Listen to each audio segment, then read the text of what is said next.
All new at 4, 5 people from Anderson County face charges in a sex trafficking case involving children.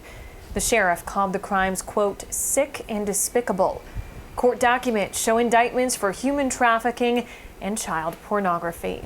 The crimes go back to the beginning of last year, and the Anderson County Sheriff says he was disturbed discussing the details of this case. Fox Carolina's Jarvis Robertson with the story. This is a very, this is a tough case. A case that the sheriff says involves minors being sex trafficked and child pornography.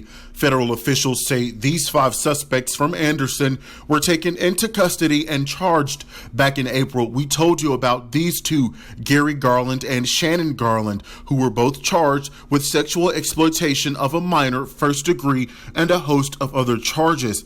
The district attorney said the pair would produce, quote, visual depictions of victims who were abused. An investigation into them led to more arrests. We see some evil people from time to time that they're definitely, and you can put them in that category. Although local jurisdiction grants law enforcement the right to pursue any and all charges related to this matter, federal prosecution bears the weight of the crime. Typically, if the federal indictment and conviction will hold a much stiffer, stricter penalty than it would on the state or local indictment. It took guts for the minors involved in this case to come forward, but Sheriff McBride says thanks to school staff who noticed changes in the children's behavior. But that's one of the great things about being back in school is that there's teachers that pick up on stuff. There is guidance counselors that pick up on stuff.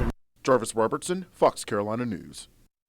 4 of the 5 suspects are at the city jail. And at least 1 bonded out as of this morning.